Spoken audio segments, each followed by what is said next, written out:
ہمیں پتہ چل جاتا ہے بندہ کس طرح کا ہے. وہ الگ بات ہے کہ ہماری طبیعت کے ساتھ وہ میچ نہ کرے تو ہم مخالف ہے، میچ کر جائے تو ہم اس سے پیار کرنے لگ جاتے ہیں، لیکن ہمیں پتہ چل جاتا ہے کہ بندہ کس طرح کا ہے، بندہ ٹھیک ہے کہ بندہ غلط ہے، بندہ ایک نمبر ہے کہ جی ہمیں پتہ چل جاتا ہے. ہوتا یہ ہے کہ اگر کسی کی طبیعت سے میچ کر گیا تو بندہ کہتے صحیح ہے، اور اس نے لفٹ نہ کرائی تو پھر بندہ غلط ہے. لیکن جو غیر جانبدار ہو کر سوچتا ہے اسے خبر موصول ہو جاتی ہے. اب اچھے بندے کا جب ہمیں پتہ چل جائے، حق جب آ جائے اور اسے قبول کیا جائے، اس سے بھاگا نہ جائے. یہ کہہ کہ بندہ بھی ٹھیک ہے، بات بھی ٹھیک کرتا ہے تو پھر آپ مان لیں، ساتھ چلیں، کہتے نہیں وہ نہیں ہم نے کرنا، تو یہ کمزوری ہے. قرآن مجید نے ہمیں کہا یا ایھا الذین آمنوا اتقوا اللہ وکونوا مع الصادقین، اے ایمان والو تم اللہ سے ڈرو اور سچے لوگوں کی سنگت اختیار کرو. آپ تجربہ کر لیں، آپ کسی وڈیرے اور دنیا دار کے پاس اٹھے بیٹھیں، آپ کا مزاج بن جائے گا، آپ کا دولت کمانے کو دل کرے گا، آپ کے بچے فوٹو اتاریں گے. میں تو بہت بڑے بڑے پیروں کے گھروں میں بھی اپنے بچوں کو لے کے نہیں جاتا، اس لیے کہ وہ بہت بڑا گیٹ اور بہت بڑا ہال اور بہت بڑی چیزیں دیکھیں گے تو وہ چیزوں کا مطالبہ کریں گے. آپ کسی شخص کے پاس بھی آتے جاتے ہیں، اس کی باتیں آپ پر اثر کرنے لگ جاتی ہیں. آپ تھوڑی دیر کے لیے آپ کے دماغ پر وہ بندہ دستک ضرور دیتا ہے، وقتی طور پر اثر ضرور ہوتا ہے، بعد میں اس کا اثر رہے نہ رہے. اور پھر ایک اور بات، اگر آپ نے کسی صحیح آدمی سے کوئی صحیح بات سنی ہوئی ہے تو جس عنوان پر وہ بات آپ نے سنی ہوتی ہے نا، وہ جب آپ کے سامنے وہ چیز آتی ہے تو ایک دفعہ ذہن پہ دستک ہوتی ہے، یار میں نے یہ سنا ہوا ہے، میں نے یہ بات سنی ہوئی ہے.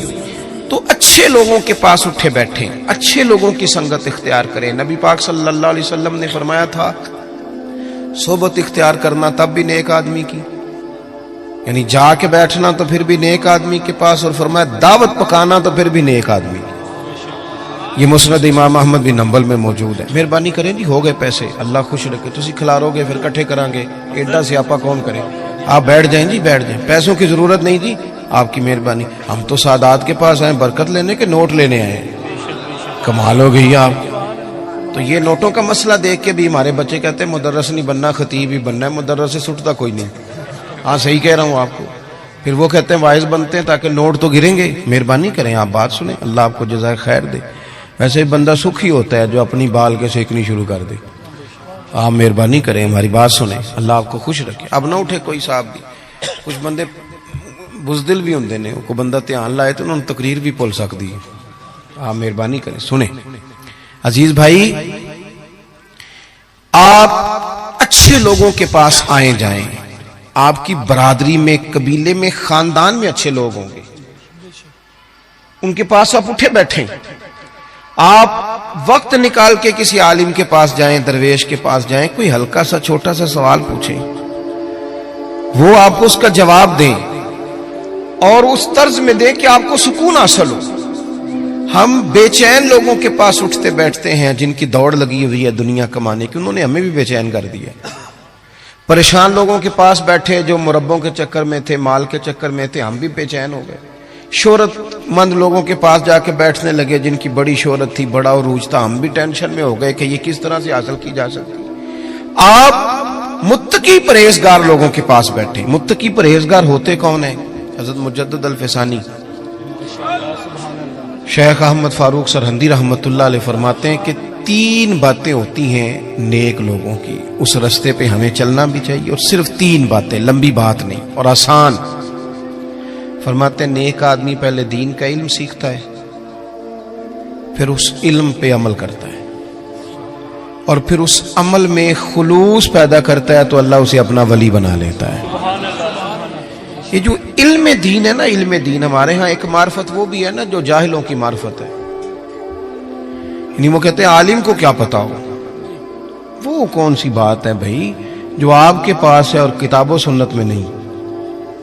وہ کون سی معرفت ہے جو رسول پاک نے عطا نہیں کی اور آپ کہیں اور سے لینے جا رہے ہیں؟ وہ کیا چیز ہے خاص جو رسول اللہ صلی اللہ تعالی علیہ وسلم کی بارگاہ سے معاذ اللہ نہیں ملی اور آپ نے کہیں اور سے لینی ہے؟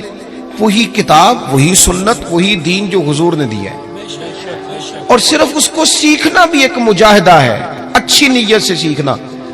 ہمارے ہاں دین سیکھا جاتا ہے بحث کرنے کو، مناظرہ کرنے کو، تو دین بڑا غیور ہے۔ آپ اگر اس نیت سے سیکھیں گے نا کہ میں کسی پہ رعب جماؤں گا، تو یہ آتا ہی نہیں، یہ آتا ہی نہیں۔ دین ہے اس لیے کہ آپ سیکھیں کہ میں نے عمل کرنا ہے، میں نے اس پر عمل کرنا ہے۔ ترمذی شریف میں حدیث موجود ہے، نبی پاک صلی اللہ تعالی علیہ وسلم نے فرمایا کہ جس بندے نے دین کا علم اس لیے سیکھا کہ وہ علماء سے بحث کرے گا یا جاہلوں پہ رعب جمائے گا، فرمایا اس بندے کو اللہ جنت کی خوشبو بھی عطا نہیں کرے گا۔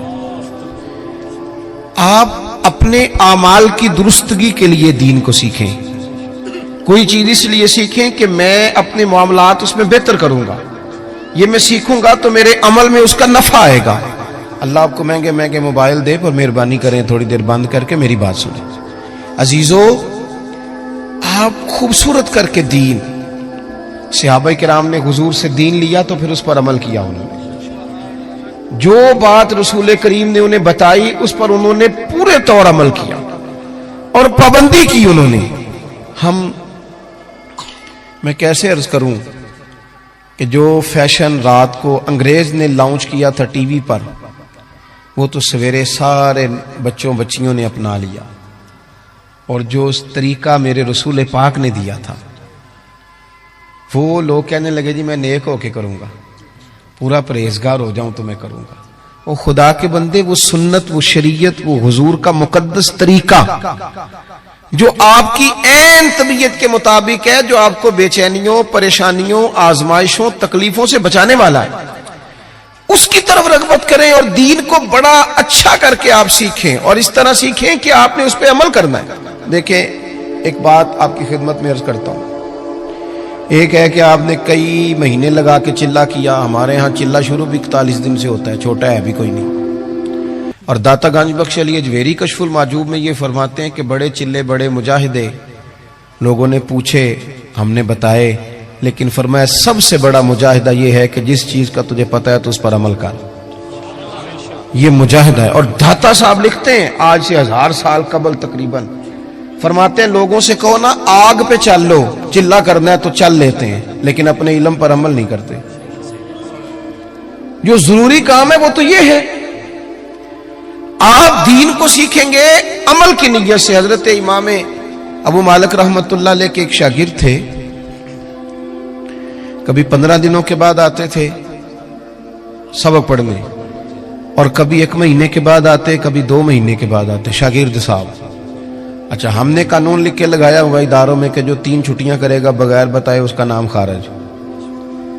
تو ایک شاگرد مہینے بعد آتا ہے، اور پھر یہ جو شاگرد ہوتے ہیں، مرید ہوتے ہیں، ان کا آپس میں بھی مقابلہ چلتا ہے۔ توجہ ہے نا میری بات پر؟ انہوں نے کہا جناب ہم آدھا گھنٹہ لیٹ ہو جائیں تو استاد جی ناراض ہو جاتے ہیں، اور یہ 15 دن آتا ہی نہیں، یہ کوئی زیادہ لاڈلا ہے۔ تو وہ تھوڑا سا ماحول اور بن گیا۔ آپ کچھ دن تو لوگوں نے برداشت کیا، پھر کہنے لگے اب کیا آیا تو پوچھنا ہے کہ تو وہ انوکھا آدمی ہے بھائی، جب تیرا دل کرے تو آتا ہے۔ وہ آ گئے شاگرد تعلیم حاصل کرنے، اور وہ آئے تو ان کا طریقہ یہ ہوتا تھا کہ وہ آ کے امام صاحب سے کہتے تھے مجھے نا 3 حدیثیں پڑھا دیں۔ توجہ ہے نا میری بات پر؟ 3 حدیثیں پڑھائیں۔ امام صاحب 3 حدیث روایت کر دیتے، وہ سنتے اور چلے جاتے۔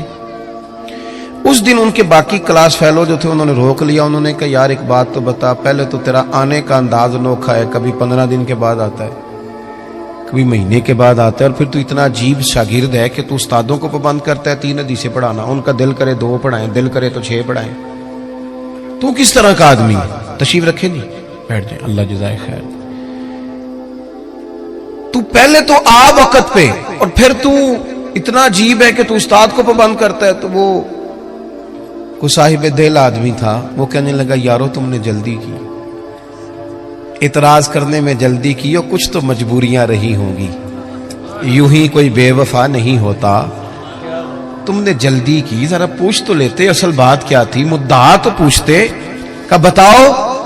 وہ کہنے لگا میں اپنے استاد سے 3 باتیں سیکھتا ہوں، جب تک ان پر عمل نہیں کر لیتا اتنی دیر واپس نہیں آتا، اس لیے کہ میں میں نے کوئی اس لیے تھوڑی سیکھا ہے کہ میں اس سے واہ واہ کراؤں گا اور میں اس سے مناظرہ کروں گا اور میں جاہلوں کو کہوں گا تمہیں کیا پتا. میں نے تو اپنی تربیت کے لیے دین لینا ہے, اپنی تربیت کے لیے. میں جلسوں پہ جاتا ہوں تو بہت سارے لوگ شکوہ کرتے ہیں, کہتے ہیں آپ 20 منٹ تقریر کرتے ہیں, 1.25 گھنٹہ کریں. تو میں کہتا ہوں پچھلے سال والی 20 منٹ والی سنا لو نا, تو اگلی اور سن لو. یہ تو ہمیں صدیاں ہو گئیں 2 گھنٹے خطاب سنتے ہوئے, اس سے لیا کیا ہم نے؟ کتنا انقلاب آیا دنیا میں. عمل کب ہونا ہے؟ ہم تو قائل ہو گئے ہیں صرف بڑے جلسے کے. عزیز عمل کرے, عمل حسن ہوتا ہے. دنیا آپ کی تقریر نہیں سنتی, دنیا آپ کا عمل پوچھتی ہے. عالمی سطح پر لوگ, ہم اس ملک میں رہتے ہیں جس ملک میں کبھی زلزلہ اور سیلاب آ جائے تو باہر کی حکومتیں تعاون کرنا چاہیں تو وہ کہتی ہیں حکومت کو نہیں دینے پیسے, ڈائریکٹ جا کے دینے. یہ ان کی توہین نہیں, یہ ملک کی توہین ہے. کدھر ہیں اتنے پیر جو لوگوں کو ٹھیک کر رہے ہیں؟ اتنی آستانے, گدیاں, مولوی, صوفی, درویش, جلسے, جلوس, محفلیں, کیا انقلاب کیا ہے؟ جب تک آپ عمل کا رستہ, عظمت کردار حسن ہوتا ہے, لوگ آپ کے اٹھنے بیٹھنے سے سیکھتے ہیں. آپ نہ بالکل نہ مانیں کہ ہمارا ایم این اے سے کیا تعلق ہے, پر وہ آپ کا نمائندہ ہے, آپ کو وہ کمان کر رہا ہے دنیا کے سامنے. تو عزیز بھائی, دین کو سیکھیں عمل کرنے کے لیے. عمل جب آپ کرتے ہیں تو پھر آپ کو بھی قرار نصیب ہوتا ہے. اور اعلیٰ حضرت بریلوی رحمۃ اللہ علیہ ایک مقام پہ یہ بھی فرماتے ہیں کہ عمل کرنے والا سکون میں ہوتا ہے, بے عمل بندہ بے چین ہوتا ہے. جو کسی شے پہ عمل کر لیتا ہے نا, اسے ٹھنڈک ہو جاتی ہے. اور جو بے عمل ہوتا ہے, اب وہ چھپتا ہے, وہ کہتا ہے کہ مطلب اب میں کیسے نکلوں, یہ تو عمل کرنے کی جگہ آ گئی. تو ایک تو عمل کے لیے. دوسری بات یہ کہ علم سیکھنا ہے اور اس پر عمل کرنا ہے. اور تیسری بات حضرت مجدد صاحب فرماتے ہیں کہ اس میں خلوص پیدا کرنا ہے, للہیت. آپ اگر زندگی میں بندے راضی کرنے کے لیے نکلیں گے تو سوال ہی پیدا نہیں ہوتا آپ خوش ہو سکیں لوگ آپ سے. کیوں کہ مولا علی شیر خدا کرم اللہ تعالی وجہ الکریم فرماتے ہیں میں نے لوگوں کو اس طرح پایا ہے جس طرح نفس کی شرارتیں ہوتی ہیں. ادھر سے لوگوں کو گھیر کے لاؤ بھیڑوں کو, ادھر والی کو تو ادھر والی نکل جاتی, اور ادھر والی بھیڑوں کو گھیر کے لاؤ تو ادھر والی. آپ کتنا کو راضی کریں گے؟ آپ کی طبیعت میں جب اخلاص آتا ہے, جب آپ کو تنہائی کی عبادت بھی مزہ دینے لگ جاتے ہیں. امام باقر سے کسی نے کہا تھا نا حضور نیک کون ہوتا ہے, تو فرمایا جو اکیلے میں نیک ہو. لوگوں کے سامنے تو سارے نیک ہوتے ہیں, میں بھی خوشبو لگا کے پگڑی باندھ کے آیا ہوں, پتہ تو تب چلے گا کہ جب سویرے میں اٹھا فجر کے لیے تو میں نے کس ذوق سے وضو کیا, میں نے کس درد سے مصلی بچھایا. آپ کی تنہائی, آپ کا خلوص, للہیت کتنی ہے آپ کے اندر, للہیت کتنی ہے. حضرت عمر فاروق رضی اللہ تعالیٰ عنہ فرماتے ہیں کہ 3 دن ہوئے تھے حضرت صدیق اکبر کے وصال کو, اور میں خلیفہ بنا, مجھے 3 دن ہو گئے تھے. میں مسجد نبوی کے باہر ایک کونے میں بیٹھا تھا تو 2-3 چھوٹی چھوٹی بچیاں آ گئیں. مطلب سوال ہی نہیں پیدا ہوتا, میں خطیب ہوں مسجد کا, تو کوئی بندہ مجھے کہے کہ جناب مولوی صاحب یہ ذرا چارے والی گٹھڑی ہے تو میرے سر پہ رکھا دو. تو اس کی جرت ہے وہ کہے پتہ نہیں میں پیر صاحب ہوں, اتنی طاقت تیری, تو نے مجھے ہی کہہ دی ہے. طاقت ہے کسی کی کہ وہ کہہ سکے جناب حضرت ذرا نیچے اتریے.